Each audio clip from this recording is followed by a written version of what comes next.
And we are live.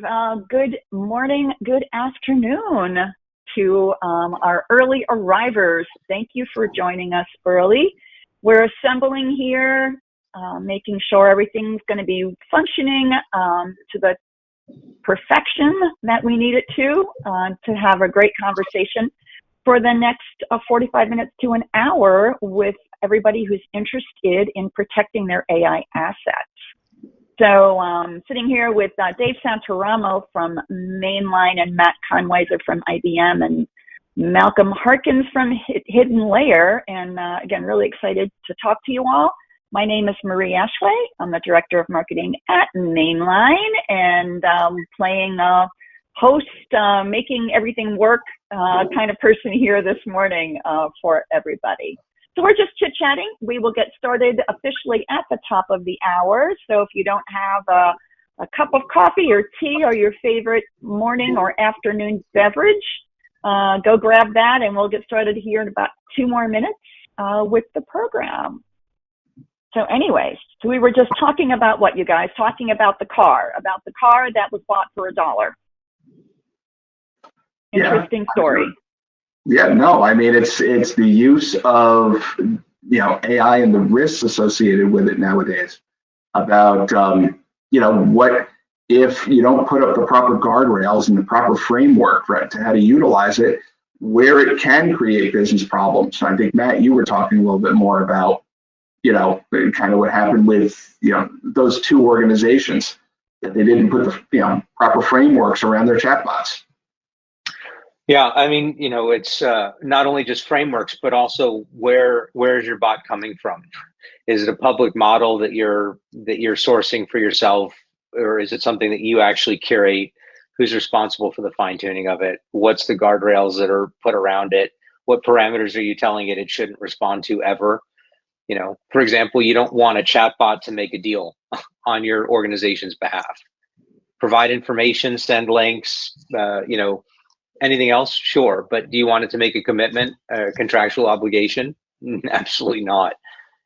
So with the right guardrails, that potentially could be avoided, but with a smart enough person that either stumbles into it or very maliciously injects the right kind of prompts, you can do quite a bit with a generalized LLM.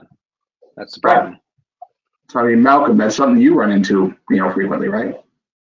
Yeah, well, I would also, I might argue with Matt on the you wouldn't want your chatbots to do that. If your intent is to do that and you designed it properly, then it's fine. It's the unintended commitments that I think are more of the problems, where people don't realize what the chatbot might not be designed to do, but does anyways, because you didn't put the guardrails in place. So I think it really depends upon what you're trying to do with it. But I think over time, people will use, large language models to action things, just like we've used predictive AI to action things. Yeah, I'm seeing more and more. Hey, guys. Right. Sorry to interrupt this conversation about buying a car for $1, but it's the top of the hour, and we do want to kick things off and officially get started. So welcome, everybody. Thank you all for joining us. And, oh, yeah, someone just texted me and said, oh, am I late? No, you're not late. You're not late. We were just chit-chatting, And these 3 folks, Matt Conweiser from IBM, Dave Santarano from Mainline, and Malcolm Harkins from HiddenLayer are so just into this that once I say one thing, they just start going. So sorry, we were just chit-chatting and getting started here now. So pleased to have everybody join us. Wonderful panel here. I mentioned Matt. So Matt has been with us before on some of our cybersecurity programs. Matt is an AI and automation specialist at IBM. So Matt, thank you so much for joining us today. My pleasure. Dave Santaramo from Mainline, cybersecurity architect who does a lot of architecture and other things with cybersecurity, works with a lot of our customers here at Mainline. So thank you, Dave. And then Malcolm Harkins. Malcolm from HiddenLayer is the security and trust officer over there. So we're really excited about having Malcolm with us as well. And so we're going to get started here. Just a couple quick things that I need to say. This is being recorded. So if you have any objections to being on a recording, now would be the time to leave, although we certainly hope that you will stay with us for the next 45 minutes to an hour. You will notice that you are on mute, and so the best way to communicate with us will be through your chat window. So please, at any point in time, if you have questions, comments, etc., send them on in. I'll be keeping an eye on the chat window and would love to hear from you that way. At the very end of this, there's a quick little survey. Please take 30 seconds to take the one-question survey. That helps us for planning for the next times we do this to make sure that we are asking you to spend your valuable time with us accordingly. All right. So Dave, should we kick this off with a quick poll to start discussions? What do you think? Sounds like a great idea. All right. So get your polling fingers ready. Question of the day, are you using AI in your business today? This could be a trick question. Yes. If we are, I'm not aware about it, and I'm not sure. Now you'll notice that I did not put no. I was going to put no, and these very smart cybersecurity architect and specialist people told me no is not a right answer. So I did not put no. But tell us what you think here. Okay, I'm going to close this down in 3, 2, and 1. So let's take a peek. This is what you all said. Many of you said yes, and that's probably very true, right? Also, a good number of you said, if we are, I'm not sure, I'm not aware, and some are just not sure, and that's perfectly a fine answer. So with that, Dave, I am going to pass that back to you because I think that's a good place to get started. Sure, Marie. We're also, there's like a, which kind of like a brief kind of terminology list that we're sharing out as well, correct? Oh, yes. Thank you. So you will all find in the handout little window here on GoToWebinar, you can download that while we're in webinar today. There is an AI terminology list that Dave put together for everybody. We realize people are coming from different backgrounds, different levels of education on AI and the surrounding topics. So feel free to grab that from the handout window at any point in time during the webinar. Thanks, Dave. No problem. So what we're going to be talking about today is not necessarily using AI as part of security products. What we're going to be talking about is securing AI as part of your organization. So how do you make sure that your large language models, how do you make sure that your chatbots are all doing things within security frameworks and guardrails? That's kind of where we're focusing this conversation. It's not really, adding an AI capability into your endpoint or something like that. So I just wanted to kind of level set that. So speaking of level setting, kind of a foundational question here, because we all had RSA last week, and I'm sure all of our inboxes right now are filled with the letters AI in some way, right? So I'm going to kind of ask Matt this question to kind of kick things off. What is generative AI, and what are the risks associated with it? Kind of to lay the foundation here of this conversation. So you asked two big questions. I try. One has a simple answer and one doesn't. So the easiest example I can give you about what generative AI is, and this is not the correct standard dictionary definition, but layperson's easy to comprehend. Effectively, generative AI is the world's largest ad libs game. Okay, so what it does is it learns lots of different phrasings in English language and anything else, other languages, anything you want to feed it. And then it fills in the blanks when you ask it a question or when you prompt it. The difference between generative AI and predictive AI, which is what has been largely around for many decades, is that predictive AI would look at, for example, time series data and say, okay, well, based on history, here's what comes next, because this is a solid prediction on a trend.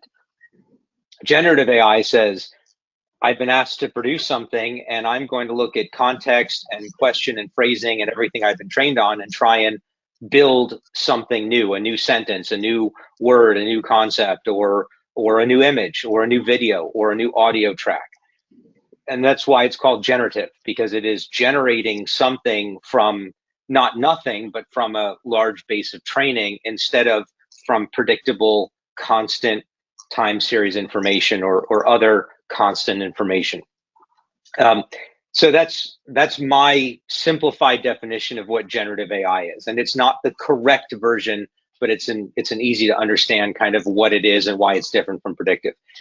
How to secure it, that's a different beast, and the reason why is because you've got lots of different problems. And as a matter of fact, NIST published a brand new taxonomy just to address generative AI in January of this year, because it is so complex, right? Because if you think about the aspects of it, you've got what you use to train it on, which could be manipulated.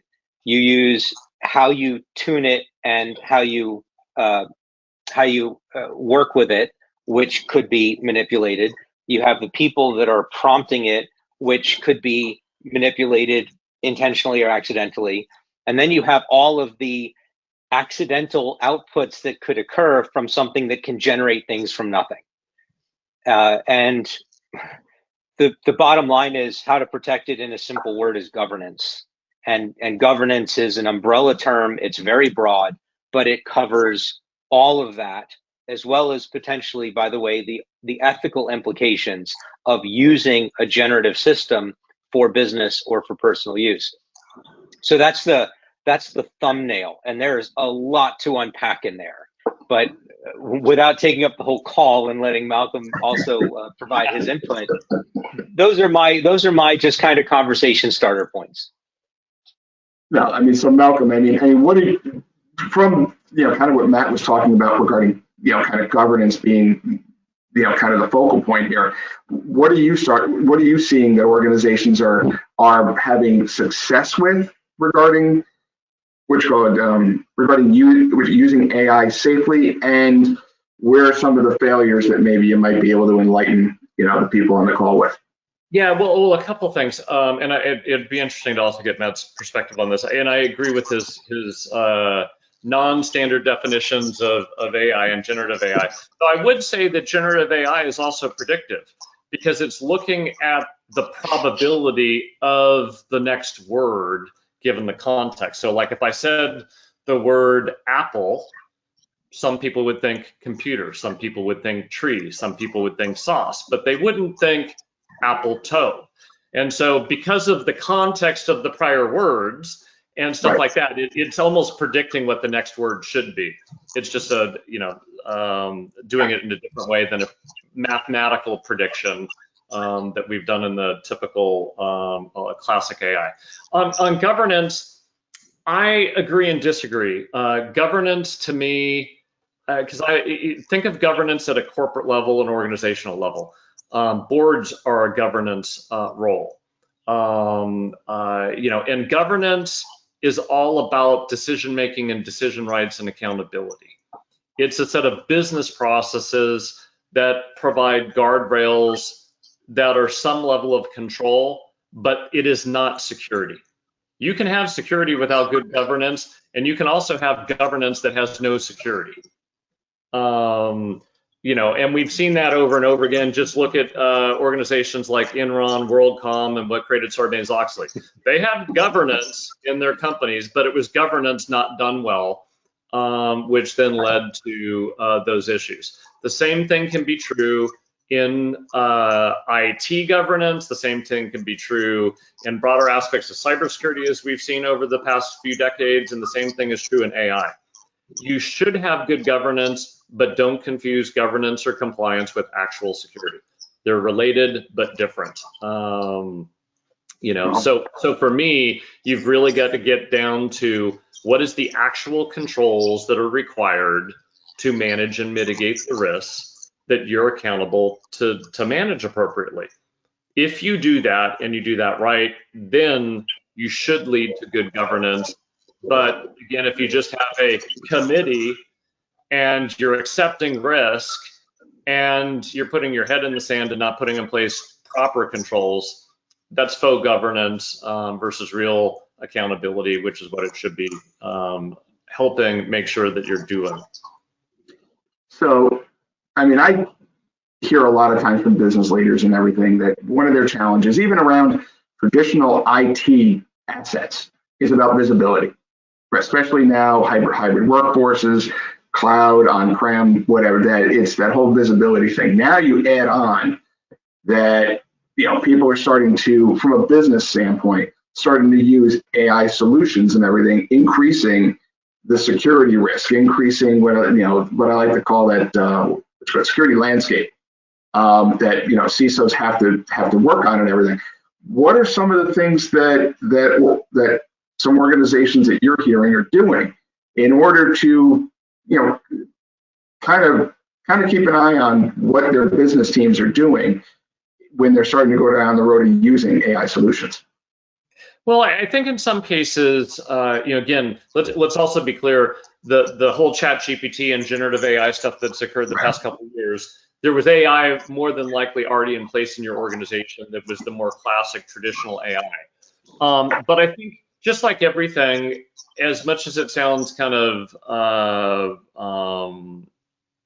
old school, asset management, right? So you have to discover where you're using it, how you're using it, who's using it, and all those type of things. And I think that starts from a few different angles. What solutions are you buying? Salesforce, HubSpot, ServiceNow, whatever technology you might be buying that has AI in it, right? That's a third-party risk issue, but that's also a part of the AI that's in use. Then there's the AI you might be building, right? Either because you're building it from scratch or you're getting open source foundation models from a public repository and adding to it that you're either using internally in the context of your business or you're embedding into products and services and capabilities that are externally exposed. And so I think you have to look at all aspects of that in order to get the quote unquote a complete inventory as well as the complete attack surface potential to appropriately size up the risk and then determine what controls are appropriate to put in place. So with that being said, should AI and security around AI be built into an organization's supply chain assessments? Absolutely. It needs to be a part of, you've got third-party risk, you've got supply chain stuff. Simple questions. What AI is included in the products or services you're delivering to us?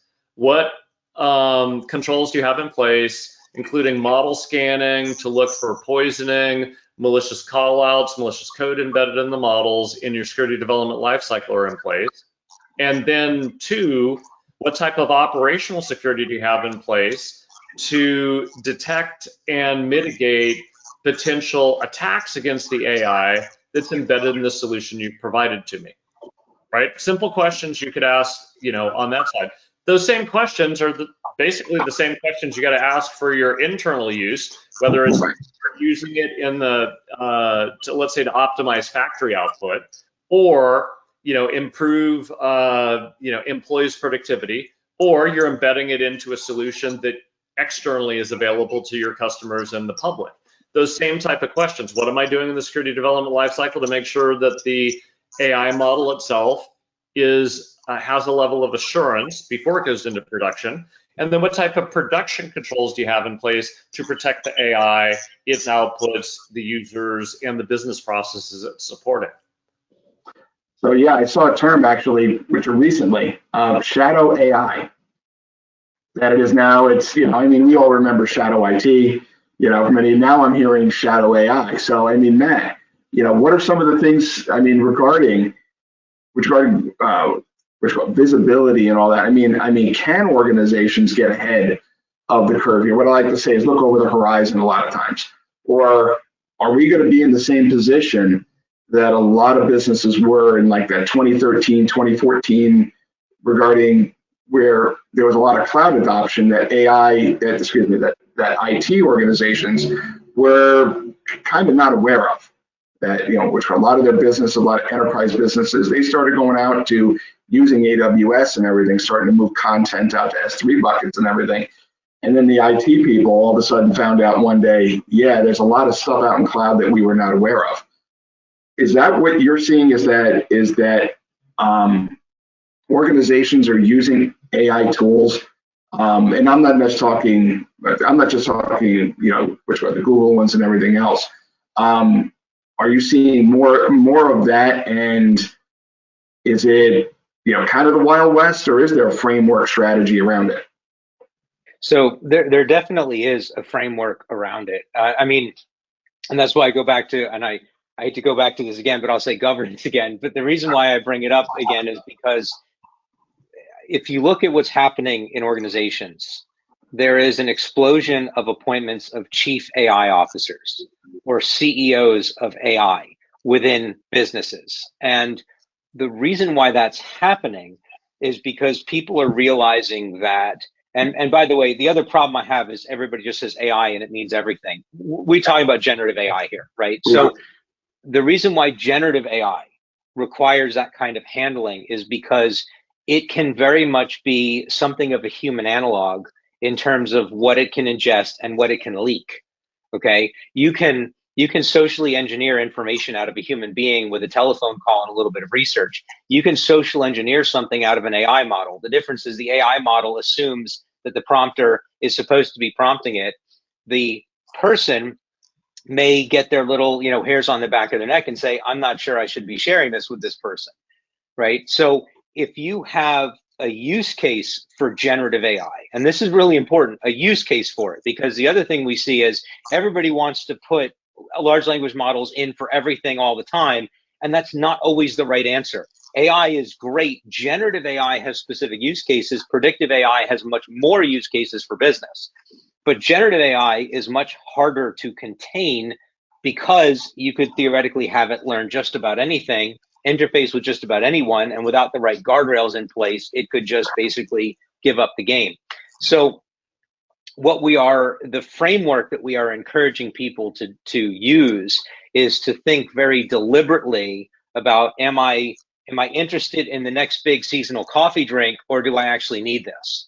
And that's the question that we're asking people to consider as a matter of reflection before going down the journey, because there is a significant implication from intellectual property leakage, brand damage, security, all of these things, to improperly using generative AI when you don't need generative AI at all, or going too big with it too early on instead of growing it organically from use case to use case and then expanding not the model, but the program.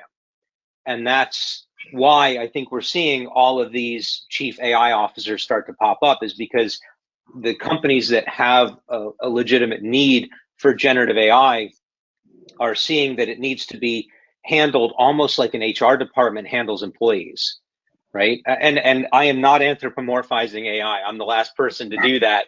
I hate even using the term hallucination because it's not hallucinating, right? It's creating something from what it's learned. It's just the wrong thing. That's not hallucinating. That's just, improper coding or improper training and tuning. But that said, because you can interact with it using natural language, because it can speak to you back in what is appearing to be human-like voices, and it can learn just about anything and do all of that at once, it does need to be treated a little bit differently the way you would treat an actuarial function or a predictive AI model.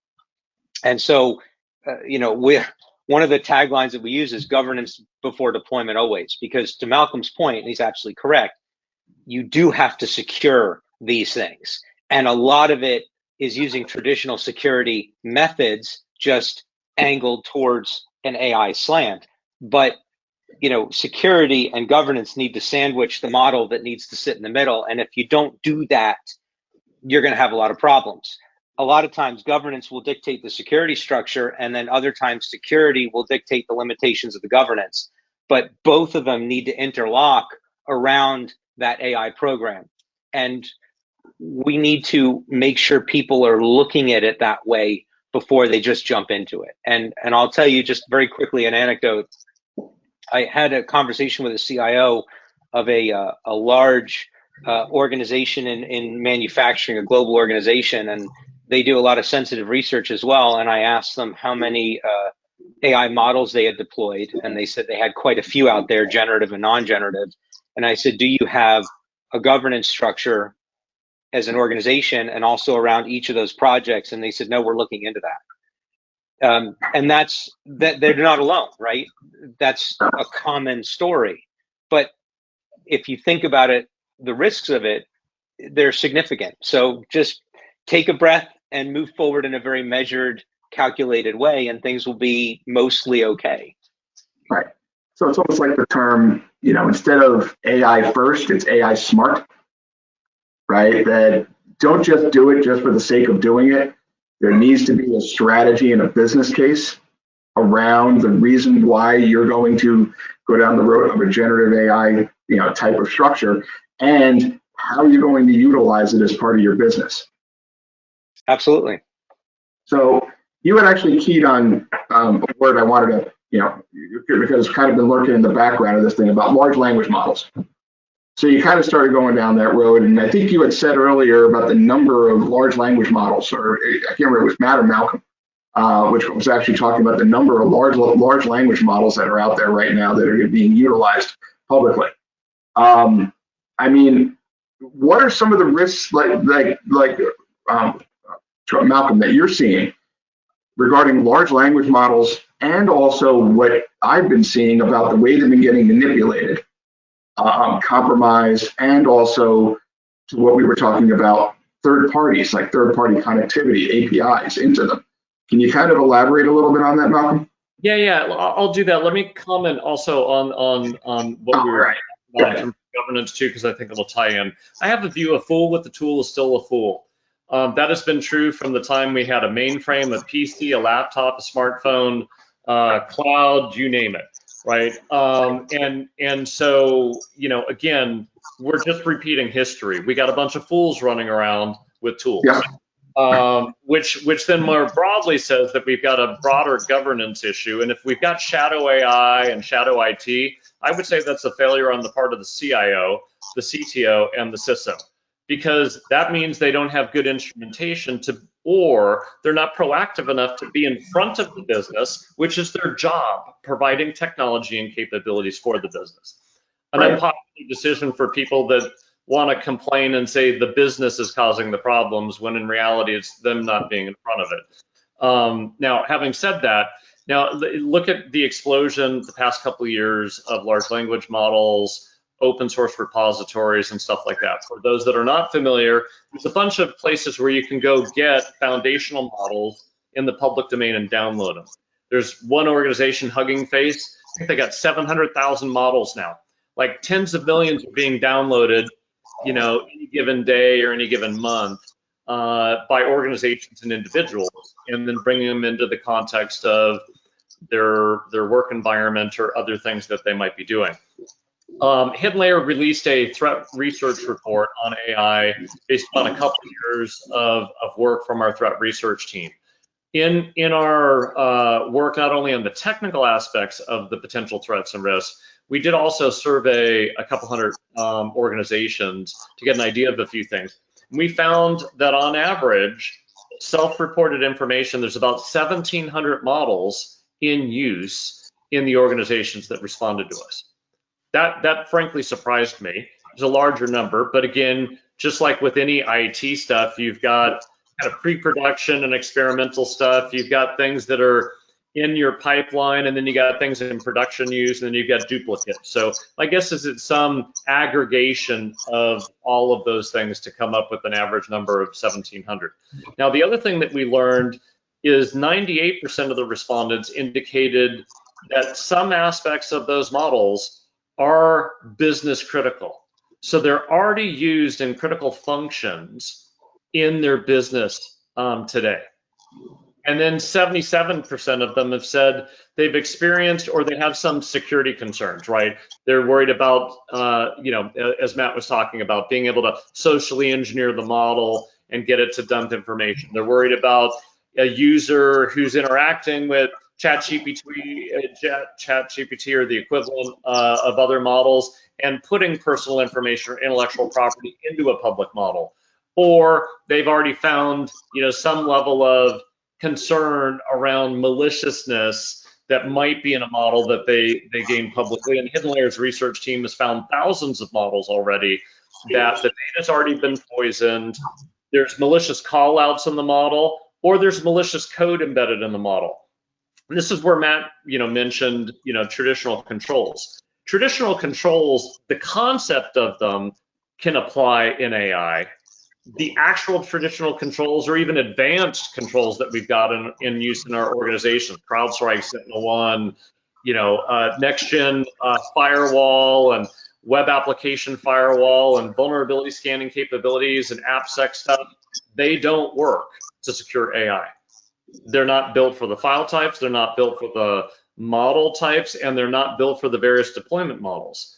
They're just not meant to inspect or secure them. They might provide peripheral related reduction in risk, but they don't secure the models themselves. And so again, when you think about it, you have this vastness of models in the public domain, a large number in use in organizations, most being business critical already in some way, shape, or form, and a wide variety of risk issues that we need to be on top of.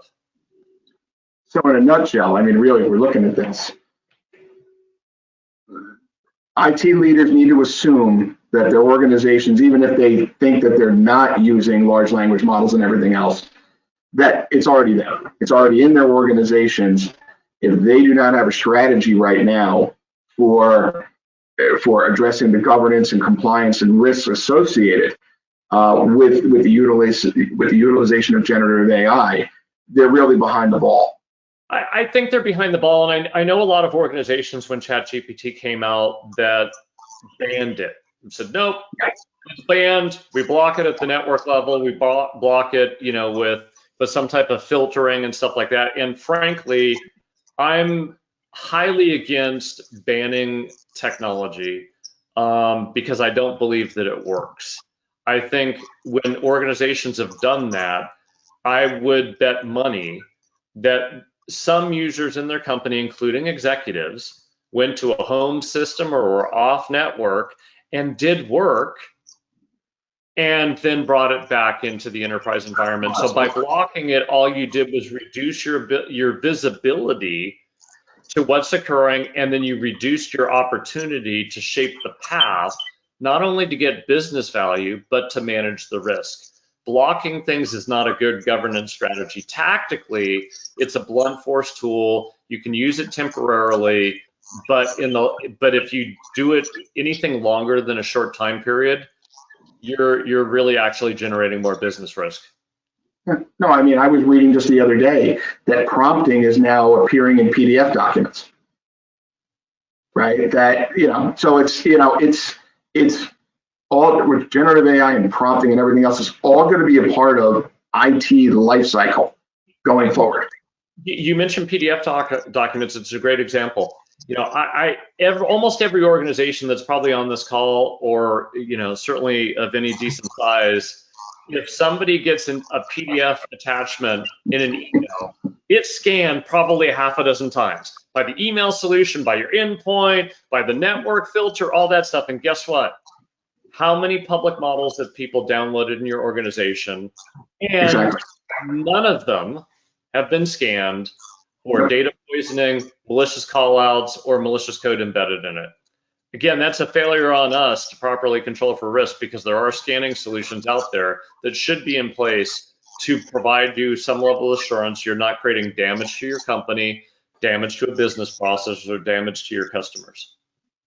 Yeah, and I'll add a little bit more material to the tinfoil hat on this one, but there was a paper that was just published a couple of weeks ago that demonstrated a novel prompt injection attack that propagates via email, where it instructs the model to create new malicious prompts and then inject them to other models and put it back into its own corpus so that it propagates. Like, all you have to do is send the first email, and then the instructions within the email basically create an inferencing prompt, which then just propagates and keeps going. So, almost the equivalent of an old school worm, but in a new way.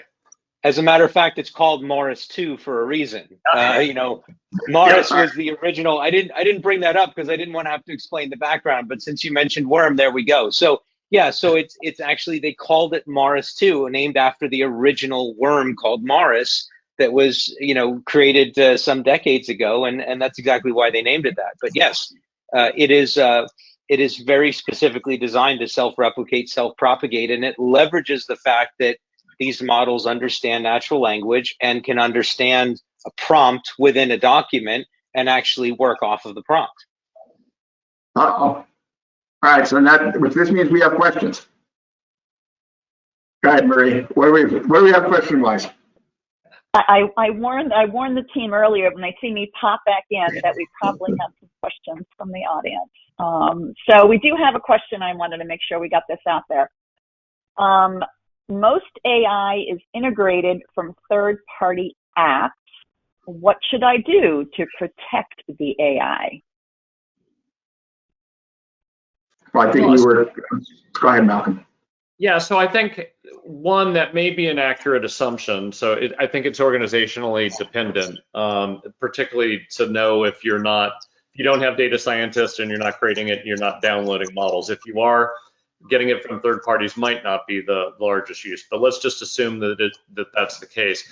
I think you look at your third party risk stuff, and again, your security scorecard, your bit side, all those type of processes right now do not work for that. They don't mitigate those risks. So I think you've got to go back, do an inventory of all your suppliers, even law firms that you're dealing with. They might be using AI when they're providing legal assistance to your organization. And so you've got to start asking, what AI are you using? How are you using it?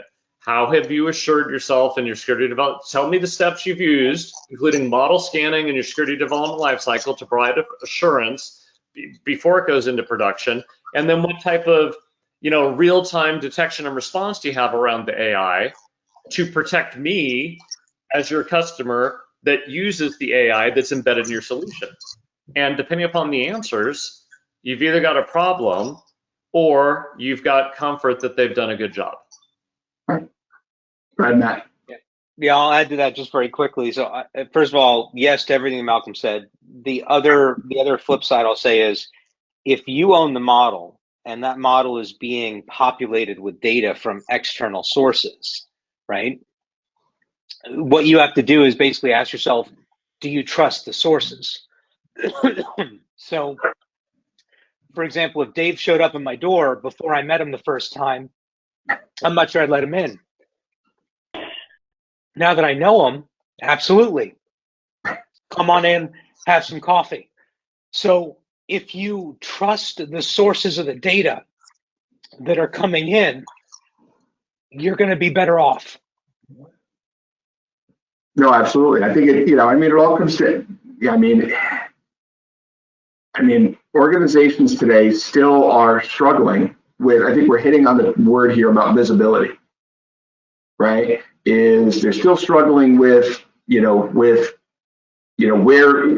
what their applications are doing, how they're built. Many times application development inside of an organization is, usually an outsourced resource or something like that. So there's a timeline associated with it. So there's certain deadlines, and unfortunately, security and what security needs to do is typically checkbox 9 out of 10. It's usually, everybody else has already approved it. So I think that's one of the things organizations need to do is they need to start to get where security needs to be interwoven into all the other elements as things are being built, as to what both of you have been talking about, where the calls are made, where the large language models are coming from, whether or not any scanning is taking place. Those are all cybersecurity housekeeping things that I think all of us are aware of. They're just very difficult to actually implement sometimes inside your organization. Well, and Dave, to your point on that, we've always struggled with IT asset management, even in the PC, laptop, traditional application space when everything was on-prem. And the security teams generally said, not my problem, push it to the IT team. The IT team says, well, this is good enough or not my problem. And so it's asset management's always been this hot potato. But being a former finance person, inventory management is critical in any business for margins, for customers and all that stuff. So I look at it and I go, if you have an asset management issue, whether it be in the AI space or any of these other spaces, step into the void, and if you're a security person, go own it and go get it done right, because it's the base of what you need to know in order to actually do the governance that Matt's talking about, and then the security that we've also been talking about. We've got another question here. We do. And this one pivots to the cloud environment. And this one, Peter is asking, if I use AWS or Azure and their models in their cloud environments, do I need to do anything to secure that AI? You want to start, Matt? I mean, the shortest possible answer is yes.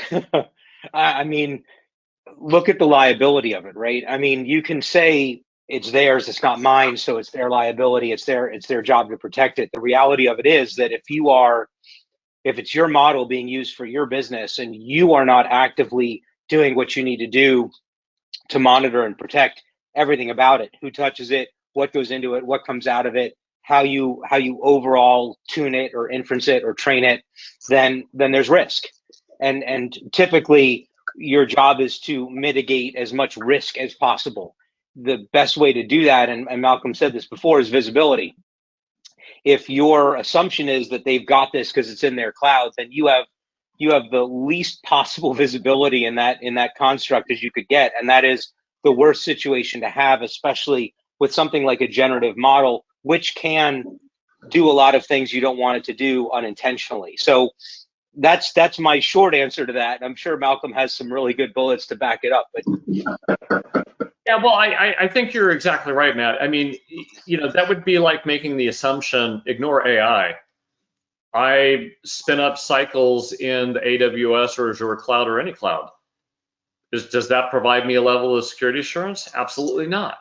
That provides a base level of data center controls, some infrastructure controls, but beyond that, it's a shared responsibility, shared security, shared accountability model. And they're basically going to default to, we provide the security for the data center, we provide security around some aspects, the rest of it is yours. And unless you pick up your responsibility and then dial in the appropriate controls, including scanning the models, securing the models, access controls, all the data input, output items, you're going to be susceptible to a number of risks depending upon the context of the model and how you're using it. Yeah, I mean, absolutely. It goes down, I think, Malcolm, I think you hit the nail on the head about sometimes the view of the shared responsibility model was always, I've heard this before, I think all of us have. I've moved to the cloud. Security is AWS's responsibility. And we all know that was not a viable position for any organization to take, because where AWS or any of the cloud providers are responsible in the cloud, you're still responsible for your usage of the cloud.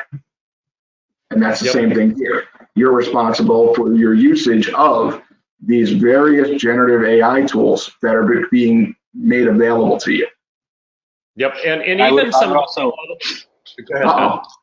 I was just going to say, read the terms of your SLA very carefully. Yeah. A lot of the questions are answered in there. But yeah, anyway, that was the only thing I wanted to throw in there. I was going to say the same thing, Matt. And the other thing I would tell you is the public repositories where people can go download stuff.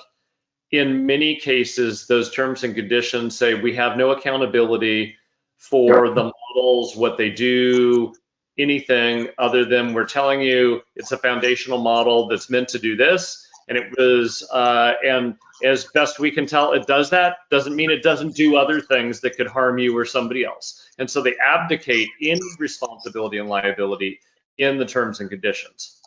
Good. Anything else, Marie? No, that's all we have for now, but keep your questions coming in, and I'll pop back in again. No, absolutely. So want to start focusing on, kind of what can organizations do? What can business leaders do in order to, kind of get ahead of the curve here? So, what are some, risks that both of you are seeing regarding generative AI that maybe are going to be, 2024 and, as we move through 2024 into 25, 26, what are some of the ones that, kind of keep you up at night and things like that you see it being utilized for from a malicious standpoint? Well, I think there's, if without getting way into the weeds, I think there's three primary things that can occur to the models. They can be poisoned, which means the data is manipulated or the model's manipulated in some way that delivers an inappropriate, inaccurate, or some other result that could cause damage. The model's evaded, meaning in the context of a fraud model in banking that's sitting behind a loan application or something like that, I can evade the model and conduct fraud or I could evade a security model that AI is in a security capability. And I'll give you an example. I came from Silence Public Information in 2019, one of the first inference attacks against a production AI model that basically created a universal bypass against the silence agent. You can evade a model and then do different things, or you can steal the model. By interacting with the model, even as a random user that's using the model as just a random user, not a privileged user, you can then, without the right protections around the model, you can start getting an understanding of the model parameters, its weights. And in essence, when you do that enough, you can steal the entire model. And so those are the three primary things: poisoning, evasion, and theft.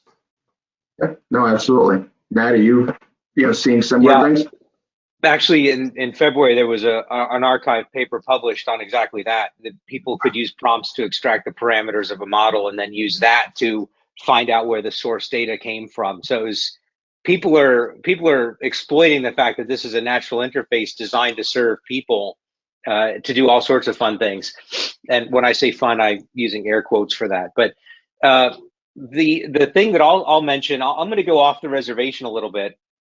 Okay. I'll also say these are my own personal thoughts and not those of IBM or anything else, any other entity. But when you look at what's happening with ChatGPT 4 Omni and the buzz around that, and this is just in the past few days, right? People are now saying that this is the real life Her. So the movie Her, where somebody falls in love with an AI, right?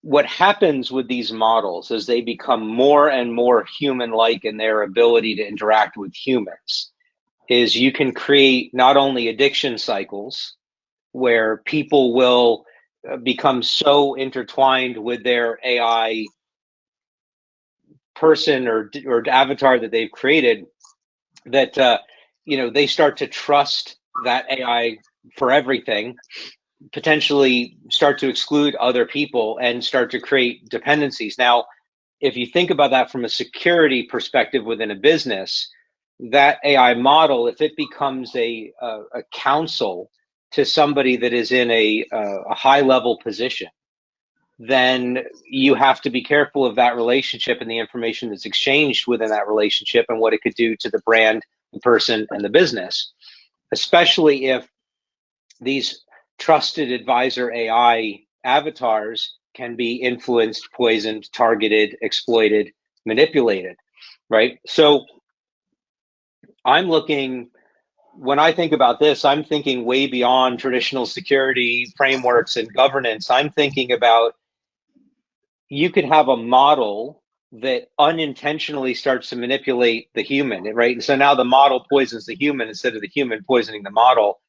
And that relationship can create a whole nother host of security concerns and governance concerns that we haven't even quite figured out how to deal with.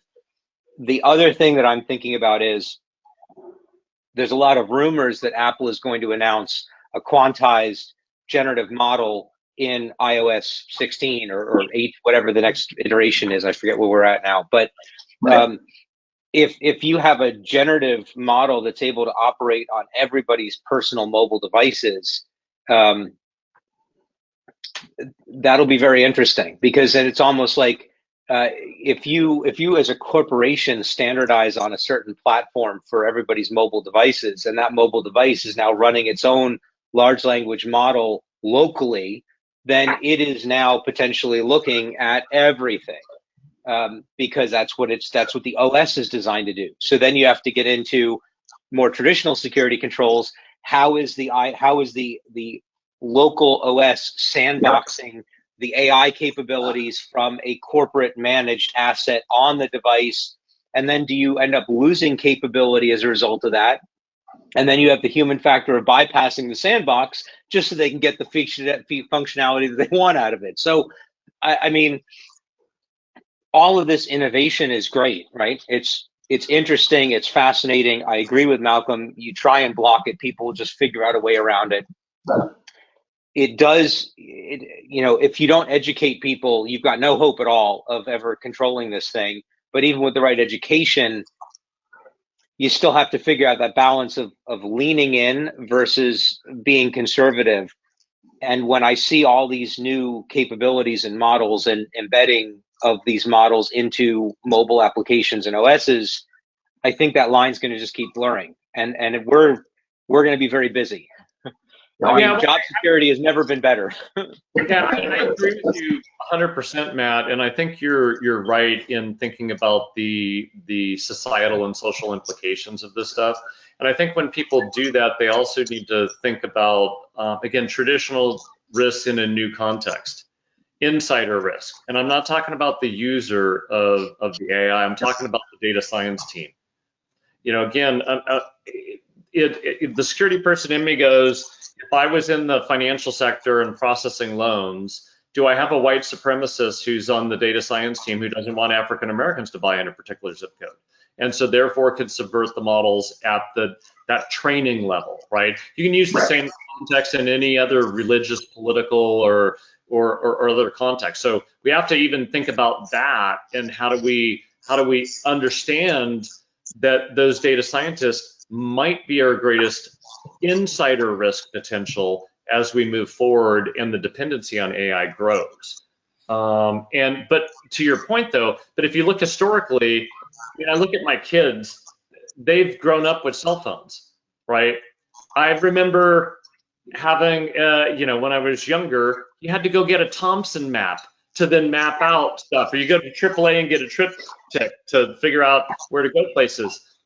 Every time we introduce technology, even going from a slide rule to a calculator, we become dependent upon it. And as our dependence upon technology grows, our trust in it grows, sometimes faster than the trust should be placed in it. That is true. I mean, I was just thinking, Matt, I'm sorry, Matt, as you were kind of describing, I'm like, what? I mean, some businesses are going to go back to flip phones now in order, I worked in data networking in some redacted decade that was many ago, and the example I'll give to support Malcolm with the dependency on technology is DNS, right? It's a simple example, but I can't tell you how many times I would get a phone call, the internet's down, the internet doesn't work, everything's broken. Why? Well, I go to this web browser and I put in this URL and it doesn't work. So I go and I look at the IP address of it, and they put in the IP address and everything's fine. It's just the DNS isn't resolving. but you become so dependent on not understanding how the internet actually works and how traffic is routed, that if the easy name for something isn't available, then everything must be broken. Right. And it's a very simple example, but we're going to start to see it like that, because if you become too dependent on these types of technologies like large language models to spell check, to reword something, to summarize a document, to read and summarize a document, when that becomes unavailable, are we going to remember how we did it before? And are we going to be able to revert to that? Or is it just going to be, this thing's down, so I'm just going to sit in my chair and watch reality TV until it comes back? Like, no, I think you're totally right, Matt. And this is where I think, and even when I was back running security at Intel for a long time, probably 15 plus years ago, we, conceptualized that trust would become the attack surface. Because when you become, and so you have to think about the things you're dependent upon the most, you trust the most, are the things that could probably hurt you the most. And then, so how do you, again, take that concept and do the appropriate threat modeling, and then have the appropriate mitigation for risks that could occur because of that dependence? Absolutely. So, all right, last question. We're going to leave everyone here on a forward-thinking note. So, what are some precautions that customers should be thinking about, and really, what should they, if they haven't addressed generative AI and the security around it, what are some of the things that they really should be planning 24 into 25 in order to, just be able to get a handle on maybe where their organization is? What are some, kind of, positive thoughts as we're, kind of ending the conversation? Matt, do you want to go first? I can. So I'll tell you, the very first thing I ever asked ChatGPT, and since this is being recorded, no, I've never used it for work. This is only for personal, on a personal asset. Okay, so anyway, that out of the way. A friend of mine was going to a show in New York called Sleep No More, which is basically like a living Hamlet in a house. And he said he hadn't read Hamlet in a very long time, so he forgot about it. So I said, as a joke, to ChatGPT, summarize Hamlet in 10 words. And we had, I forget what it came out with, but it was some ridiculous thing that you can probably imagine. But the entertainment value was very interesting, and it made me realize how much fun you can have with it as long as you understand exactly what it is. So that is my ask of everybody who's listening, is if you've never played with a large language model, do it. Try it out. If it's, and I'm not saying use it for your work, because it may be against policy, but at least personally, it's free. Understand what it is so that you may not be as afraid of it, but also understand its limitations. Ask it questions you know the answer to see how right or wrong they really are, and get a feel for the nuances of how to interact with it. Because this type of stuff is being rolled out very broadly. And people that are kind of in front of it a little bit, or at least have had the chance to use it, will be much more comfortable with it instead of being afraid of it. Because, and I'll reiterate again what Malcolm said, you're not going to be able to block it. You're not going to be able to prevent this. This is happening. And it can be used for a lot of very good, very powerful things. It can help a lot of different groups of people with a lot of different capabilities. And it can be very, very powerful in all of those things. It just doesn't belong everywhere. It's not Frank's Red Hot, okay? You don't put that on everything. You just have to know time and place. And with the right prudence, it works well. And like I said, just try it. So that's my look to the future, is just lean into it and understand time and place, and when not to. Malcolm, you want to have the last word? Yeah, no, I love what Matt said, and I wholeheartedly agree with it. I've always had a philosophy: you got to run to the riskiest things to shape the path of the risk. You got to chase the opportunity. Where there's business value, that's where you should be focused. And if the company's getting material benefit from the use of AI, there's potential material risk. So you shouldn't be at odds with the business when you focus on where the real value and opportunity is, and then bringing into to focus the governance, as Matt mentioned earlier, and then the technical controls that are needed to be put in place, the model scanning, the real-time detection and response, understanding your supply chain risks. Those are not hard things when you simplify it to that. It is hard when you start walking into the complexities of it, but if you keep the focus on the value and the opportunity that AI can create for your business, the rest of it, I think, becomes a little bit easier to navigate. Absolutely.